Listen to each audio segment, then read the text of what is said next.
The Spider's Thread and Other Stories. Ryunosuke Akutagawa. This is what happened one day. The Buddha was walking around the lotus pond in heaven.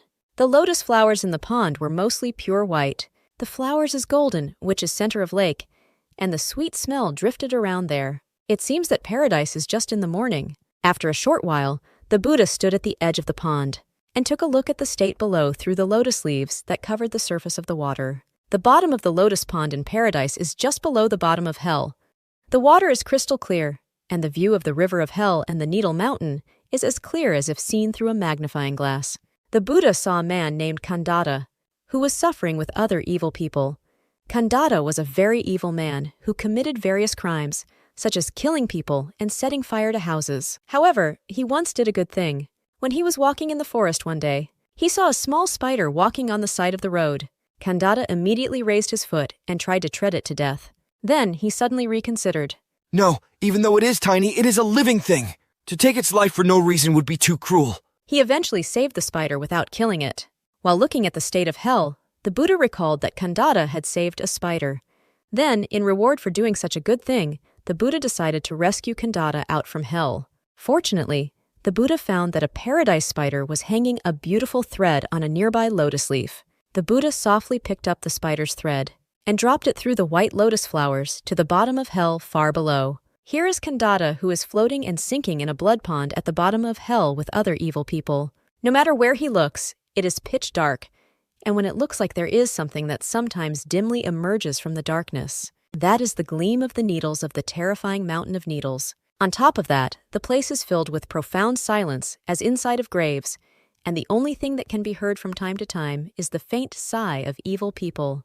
It seems that human beings who have fallen into here are already exhausted from the various tortures in hell and even lost the power to make a crying voice. Therefore, even a master sinner, Kandata, was suffocated by the blood in the blood pond and only struggling as if he were a dying frog. However, as once Kandata casually raises his head and looks at the sky above the blood pond, he sees a silver spider's thread in the silent darkness. It is slowly falling down above him from far away, gleaming thinly as if it were afraid of being noticed. When Kandata saw this, he couldn't help but rejoice. If I hold onto this thread and climb up to wherever it leads me, I'm sure I can get out of hell. If I am successful, I may even be able to enter paradise. Then I will no longer be driven up the mountain of needles, and I will no longer be drowned in a blood pond. With that thought in mind, Kandata immediately grabbed the spider's thread firmly with both hands and began to climb upward as hard as he could. Since he is originally an evil man, he used to this sort of thing from before. But the distance between the hell and the paradise is very far, so no matter how fast Kandata tries to go up, he cannot come out to above easily. After climbing for a while, Kandata finally gets tired and cannot climb up to above anymore. Thus, against his will, he hanged in the middle of the thread to take a short rest and look down far below his eyes. Then, thanks to his utmost effort to climb up, the blood pond that existed until a while ago had already disappeared into the depths of darkness.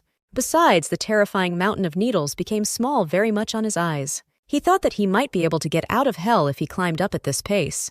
Kandata held on this thread with both hands and said with a big laugh, I made it! I made it! He was delighted for the first time in years since he came here. However, Kandata suddenly realized that many evil people were chasing him below the spider's thread.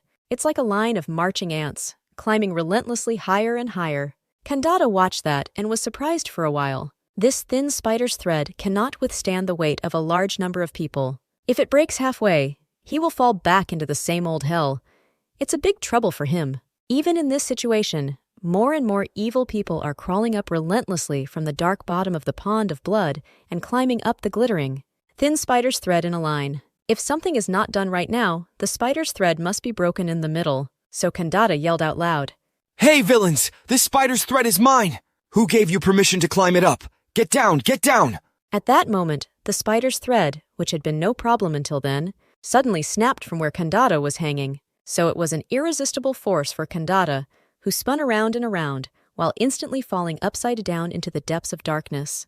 The thin spider thread in heaven had become short, glittering as it merely hung in the air. The Buddha was standing near the lotus pond in heaven, observing the series of events. Before long, after Kandata fell into the bottom of the blood pond as if he were stone, he had a sad expression and walked around aimlessly. I think the Buddha felt sorry that Kandata had a cold heart. Kandata tried to ran away just alone out of hell, and Kandata, punished becoming on his guilt, so fell back into the same old hell.